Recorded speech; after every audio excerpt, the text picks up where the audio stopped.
contrairement bien sûr à la partie de chargement de dilatation, pour la partie charge thermique, d'accord, ici vous voyez, ça ne demande pas de dilatation, il me demande uniquement la température ici, d'accord. C'est comme, regardez, vous allez voir que c'est exactement la même chose. Pour la partie de dilatation qu'on a paramétrée dans la vidéo précédente, d'accord, ici vous avez remarqué que on a fait un calcul. On a calculé ddl égale à L fois alpha fois dt. Là, ceci c'est absolu. Et si c'est relatif, bien sûr, donc il faut diviser par L. Donc ddl sur L, ça sera alpha fois dt. D'accord. Donc c'est comme une dilatation qui dépend de la longueur de l'élément. Donc on a fait un calcul ici. Alors pour cette partie de dilatation, regardez, charge thermique, regardez. Vous voyez bien évidemment à ce niveau-là, il va juste nous demander quoi? La température. Suivant X, suivant Y, suivant... je vous explique la partie. Alors, la température dt suivant X, d'accord, c'est tout simplement, d'accord, c'est comme un peu la température qu'on a donnée. Pour nous, le T max, pour les cas du T max, c'est 30 degrés. Et pour les cas du T min, c'est moins 10 degrés. D'accord. Il faut uniquement spécifier, par exemple, je choisis les cas de charge T min. Regardez, je prends moins 10 degrés, moins 10. D'accord. Et là, ici, alors, pour les Y et les Z, parce que ici, les X, les Y et les Z, ça dépend tout simplement du repère local des barres. D'accord. Par exemple, quand je clique sur repères locaux ici, alors je vais sélectionner, vous allez voir, je sélectionne cette barre et cette barre. En plus des deux, donc je vais isoler sous une nouvelle fenêtre, je clique là, modifier sous structure. Donc j'ai appliqué l'autre température ou bien l'autre option dilatation sur ces barres. Je vais maintenant appliquer l'autre la nouvelle ici sur ça et vous allez voir les résultats, c'est que ça va donner s'il y a une différence ou non. D'accord. Donc là ici, nous avons les repères locaux. Les X c'est toujours longitudinal, d'accord, dans le sens longitudinal de la barre, d'accord. Et les Y c'est transversal, c'est-à-dire les deux côtés, gauche et droite. Et les Z c'est les deux côtés dessous et dessus, d'accord. Donc ici, les DY, c'est lorsque nous avons une variation des températures au niveau des faces. Par exemple, quand je me place sur cette vue, regardez, pour le DY, par rapport bien sûr au repère local Y, pour cette barre par exemple, pour cette traverse, ici nous avons quoi? Le côté gauche ici, le côté gauche, ouais, supposons ça c'est le côté extérieur, et là ici c'est le côté intérieur. Si on a une grande variation des températures entre les deux, d'accord, par exemple si, par exemple vers l'hiver, on a moins 10 degrés à l'extérieur ici, donc c'est que cette face là ici, cette face droite, ça sera moins 10 degrés, et l'autre face à l'intérieur, supposons qu'on a une température par exemple de, c'est pas un four qui travaille, qui a une température par exemple de 20 ou 30 degrés autres, donc on va avoir une grande différence ou bien un grand gradient de température ou bien une grande différence de variation de température. Donc dans ces cas, il faudra spécifier l'essence ou bien la variation de température. Par exemple, s'il y a moins 10 ici et il y a 30 ici, d'accord, il faut faire un peu la variation. Autrement dit, et la différence entre les deux, c'est pour dire que la température varie, d'accord, d'une telle différence entre les faces gauche et les faces droite. Mais généralement, ça, c'est des cas qu'on rencontre très très rarement. D'accord. Mais ça, c'est surtout important pour le cas des études des points en métal. D'accord. Parce que là-bas, les variations de dilatation, c'est très bien contrôlé. Donc, les DY ou les DZ, c'est les variations des faces. D'accord. C'est les variations des températures des faces droite et gauche s'il s'agit des Y, parce que c'est par rapport au repère local. Et dessus et dessous s'il s'agit bien sûr de Z. Parce que les repères locaux, vous voyez, c'est dirigé perpendiculairement à la barre. Donc, s'il y a une grande variation de température sur cette face en haut ici et sur cette face en bas ici, d'accord, donc ça veut dire qu'il faut donner par exemple les gradients de température, autrement dit la différence ou la variation de la température entre les deux faces, et bien sûr le logiciel va nous calculer la dilatation pour chaque face. Et les DY et les DZ, c'est s'il y a un cas comme ça, il faut le mettre parce que ça peut induire ce qu'on appelle bien sûr un mouvement et à ce niveau entre les phases. Par exemple, quand il y a une variation de température, ça va générer bien sûr des efforts, et bien sûr ça peut faire en sorte qu'on ait des efforts normaux ou bien tangentiels à la barre. Donc du coup ça va faire en sorte que la barre soit encore sollicitée par une autre sollicitation. Donc pour notre cas ici, d'accord, on va supposer qu'on n'a pas de variation de température, ou bien on va supposer qu'on n'a pas de grande variation de température entre les deux faces, gauche et droite, c'est-à-dire l'intérieur et l'extérieur de la structure. D'accord, ça concerne ça. Mais on va juste supposer que c'est les moins 10 degrés pour T-min. D'accord, longitudinalement. Autrement dit, notre barre ici va rétrécir puisque la température c'est moins. D'accord, donc j'ai fait OK. Cette fois-ci, je vais appliquer pour cette barre ici, cette barre. C'est pour que vous puissiez voir un peu comment ça marche. Vous voyez, ça me met bien sûr les moins. Donc, je vais enlever ça, croquis. Vous voyez, ça me met les moins ici. D'accord? Ça, c'est pour le cas thermique, ça me met les moins. Mais l'autre là, ça me met les symboles de rétrécissement.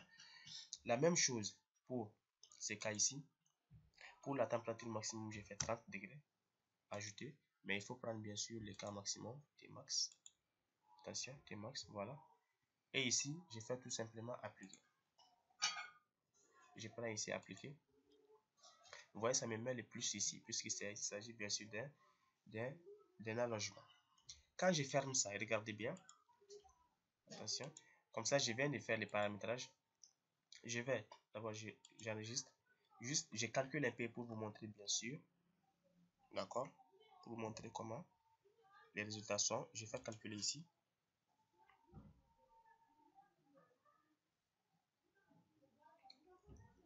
Voilà.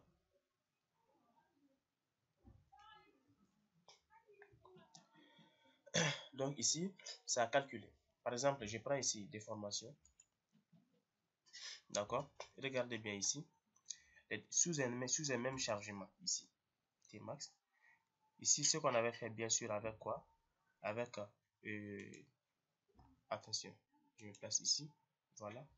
Sur cette partie, on avait fait les paramétrages avec l'option de dilatation. Donc ici, pour la partie de gauche, d'accord, on a pris bien sûr la dilatation. D'accord? Et pour la partie de droite, on a pris le chargement thermique. Mais vous voyez, sous un même chargement, bien sûr, c'est exactement le même. Tant que pour la partie Y, on n'a pas donné des X et on n'a pas donné des Y et les variations suivant les phases. D'accord? Il suffit tout simplement d'utiliser la température ici et ajouter la barre, ou bien venir ici, faire un calcul de dilatation relative et donner. C'est exactement la même chose au niveau des résultats. Même chose pour, ça c'est les déformés bien sûr. Pour T-min aussi la même chose, d'accord? Bien sûr, on a les mêmes valeurs ici et les excréments sont les mêmes. Quand je prends par exemple, pour vous montrer, je vais enlever ça. Quand je prends par exemple le résultat, je prends le diagramme des barres. Je prends par exemple les moments sous le chargement T-min appliqué. Si je vais faire différenciation, description, uniformisation, appliqué, fermé ici. Ici, vous voyez bien évidemment que nous avons, alors bien évidemment, ça me montre ici une valeur négative et positive. C'est tout simplement une question de symétrie, sinon c'est exactement bien sûr la même chose ici. Vous voyez les mêmes intensités 0,24, 0,24, 0,1, 0,1 et ici c'est les mêmes valeurs 0,7. Même chose pour T max ici. D'accord? C'est juste une question bien sûr de symétrie. Donc les signes, sinon c'est exactement les mêmes au niveau des valeurs, quels que soient bien sûr les efforts à ce niveau-là. D'accord? Donc ça c'est bien sûr quelque chose de très important. Par exemple, même pour les déformer, c'est la même chose.